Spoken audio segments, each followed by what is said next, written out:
Adriana, primeiro eu queria te agradecer por estar falando aqui conosco do Grupo RIC, te explicar um pouquinho do projeto também. É um projeto não só voltado pro site ric.com.br, mas também pro digital do grupo e também para a RIC TV. Então, provavelmente, esse conteúdo nós vamos divulgar para todo o estado, né?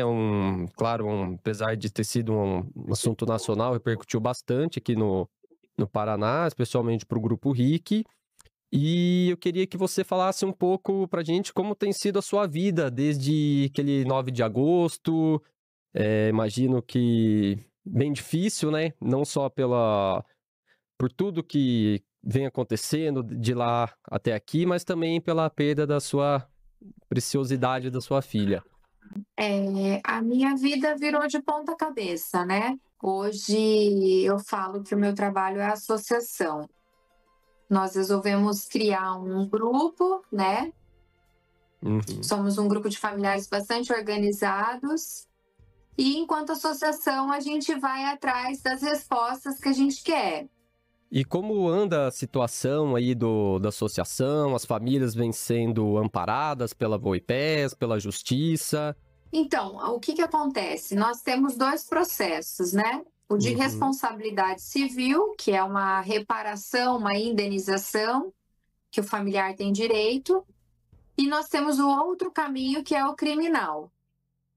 O criminal, ele está em andamento, né? Ele está sob responsabilidade da Polícia Federal de Campinas e em algum momento esse inquérito vai ser concluído. Assim como o CENIPA também vai apresentar para nós o relatório final em algum momento. E como foi para você aquele dia, Adriana? Você consegue descrever você lembra bem onde você estava quando ficou sabendo da notícia?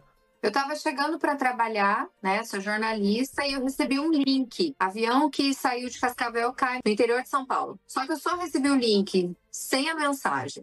Por que eu recebi só o link? Porque foi de um colega de trabalho que pensou, para mim não dá pauta, mas para a Adri lá na TV pode dar pauta. E ele só encaminhou. E eu estava chegando para trabalhar, estava descendo do carro.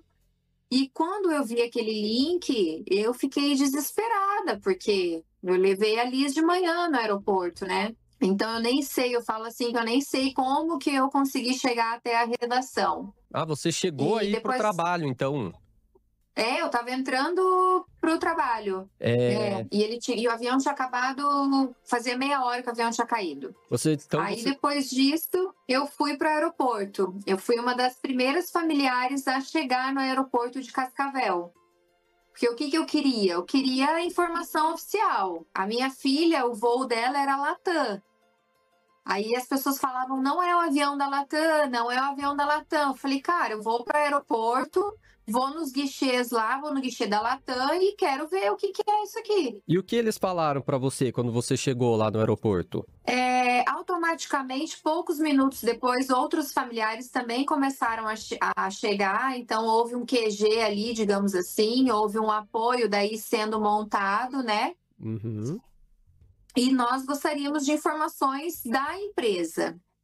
A empresa, lamentavelmente, despreparada como sempre, colocou uma colaboradora lá que não sabia de nada, coitada da moça, e nós, todo mundo à flor da pele, na adrenalina mil, e nós queríamos a lista. E como foi que chegou a lista para você? Você lembra da sensação que você teve?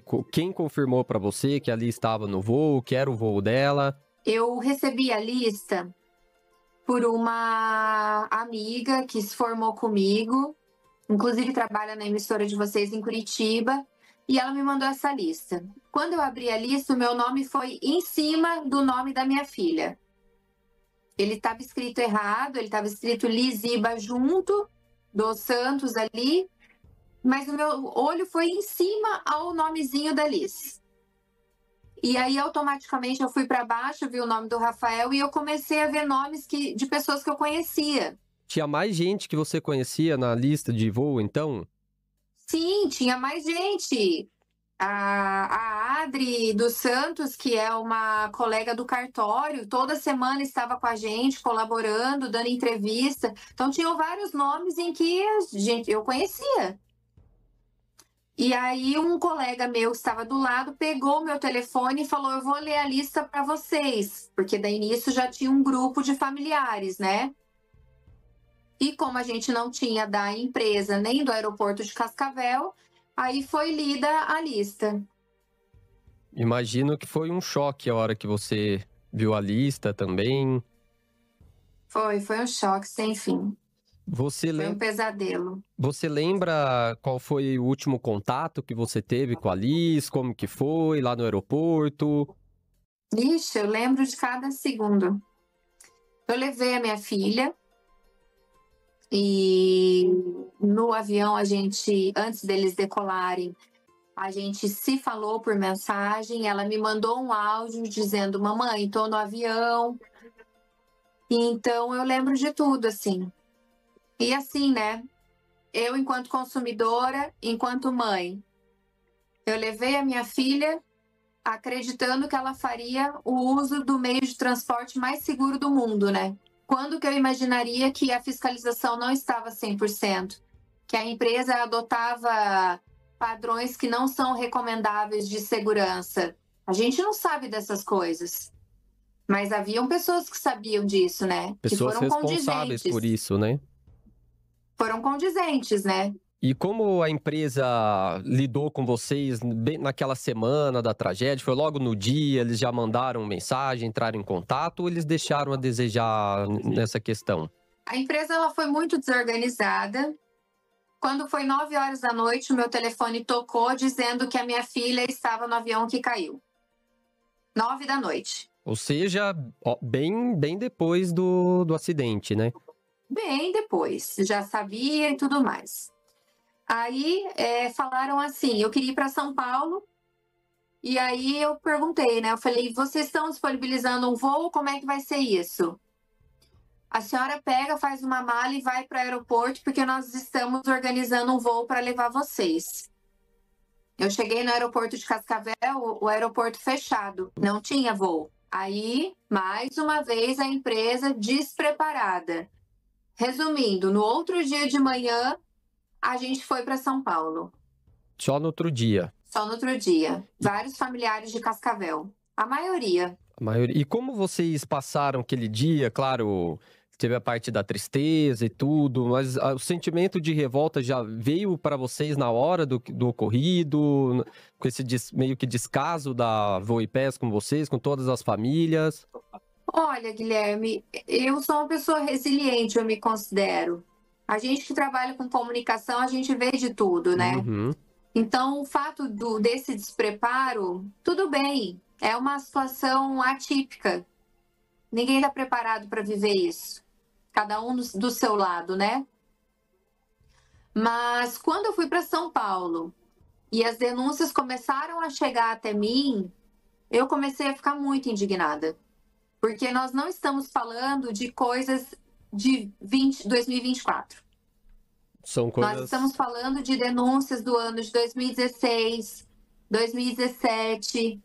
Inclusive, a ANAC deu multa para Passaredo nesses anos anteriores. Então, quer dizer, a impressão que eu tenho é de que muitas pessoas sabiam da realidade da empresa. Só que eu, enquanto consumidora, não sabia. E você acredita que esse acidente poderia ter sido evitado? Com certeza. Foi uma série de fatores ali que culminaram, infelizmente, nessa tragédia.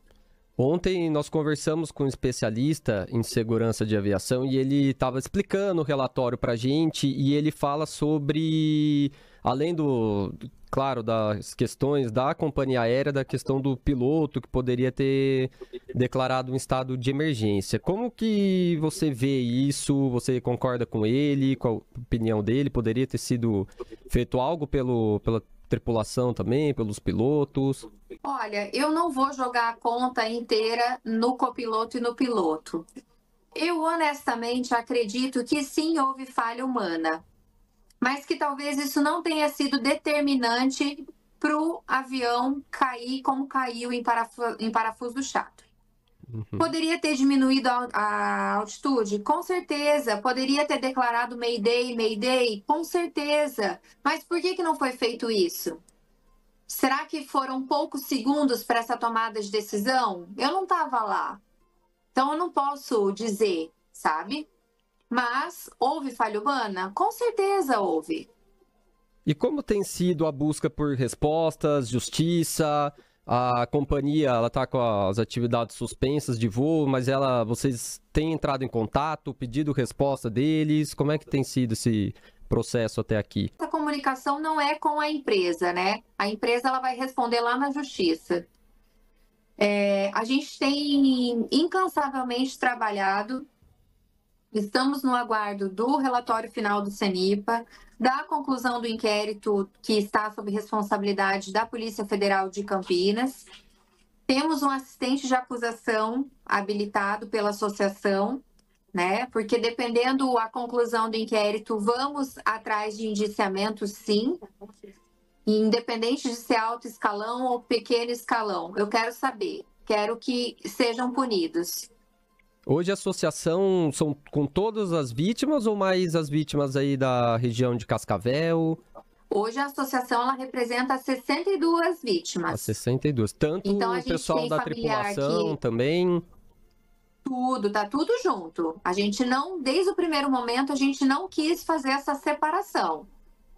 Então, são todos juntos. Nós temos familiares, a grande maioria é de Cascavel e região, mas nós temos de Fortaleza, de São Paulo, de vários estados. E passando um pouco para o lado emocional, o que a perda da Liz significou para você como mãe? Significou tudo.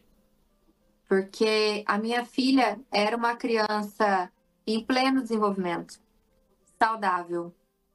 Ela não era uma criança que ela estava doente, internada e que havia uma margem ali para um óbito. Não tinha. Ela foi para passar um fim de semana lindo em Florianópolis, passar o Dia dos Pais, curtir a avó, o vô, todo mundo e voltar para a vidinha dela com a mãe. Então, é uma saudade que a cada manhã ela só aumenta. E você guarda aquele áudio que ela te mandou minutos antes da tragédia? Você tem ele até hoje? Ixi, eu tenho. Tem dias que eu vou lá, eu escuto a vozinha dela. Em Farmácia.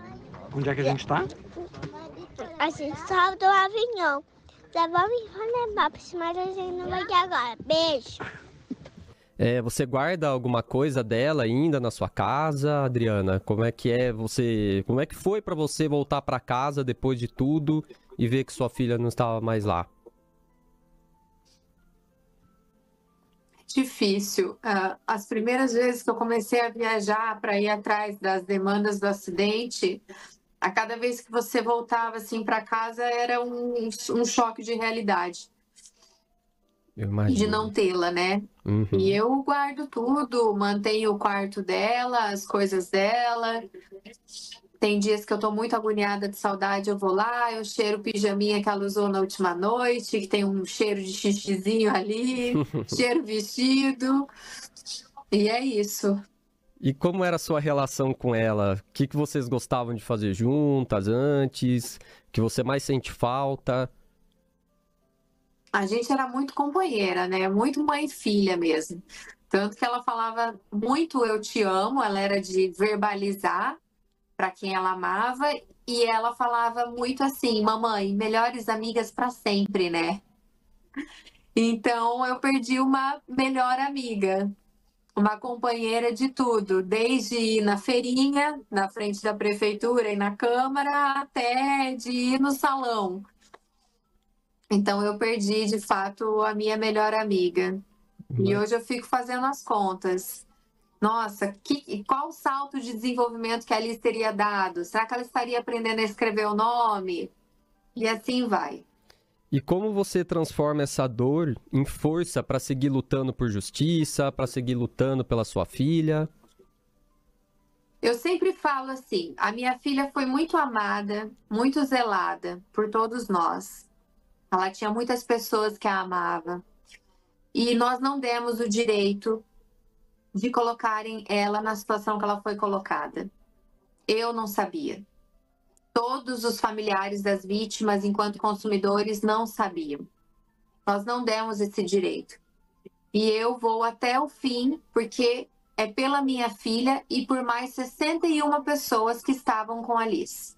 A Liz não estava sozinha naquele avião, né? Então eu vou até o fim, para entender, para ter resposta, para culpar quem tiver que culpar. E no seu caso também teve o pai dela, né, que estava com ela na tragédia. Sim. Não sei se você sente a vontade também para falar sobre a relação que ele tinha com ela, que ele tinha com você também. A relação que ele tinha com ela era linda.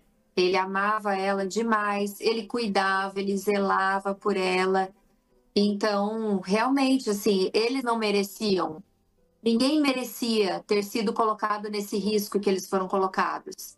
E o que é mais grave, depois do dia 9 de agosto, isso está na decisão da ANAC, a empresa ainda fez 2.687 voos com uma manutenção indevida. Tanto que isso está na decisão lá da cassação de 2 anos da ANAC. Quer dizer, se mata 62 pessoas, faz quase 3.000 voos, milhares e milhares de pessoas e de consumidores novamente foram colocados em risco. E uma Então dúvida... é um descaso com a vida humana. Sim. E uma dúvida que eu tenho, Adriana, você comprou, aquela passagem foi comprada para a Latam e a Latam distribuiu ela num voo ou porque você contou no início da entrevista que quando você chegou ao aeroporto falaram que o voo da sua filha era da Latam, não é? O cartão de embarque da minha filha é Latam. Aham. O cartão de embarque é Latam, foi comprado no site da Latam. Na minha cabeça, quando eu cheguei no aeroporto, eu ia no guichê da Latam. Aí você vai descobrir que existe um acordo comercial no qual eles colocam, né, aeronaves menores.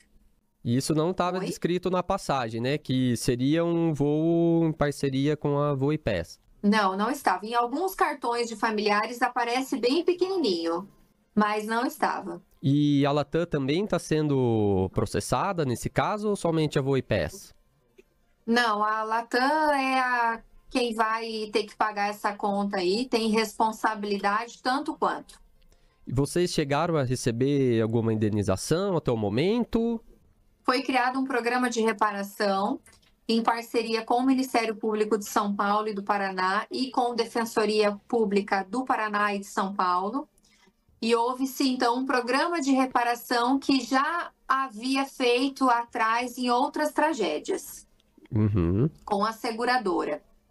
E aí isso é um caminho muito particular. Teve familiares que aceitaram? Sim, teve familiares, porque são muitas realidades. E cada um sabe até onde aperta, qual é a sua necessidade.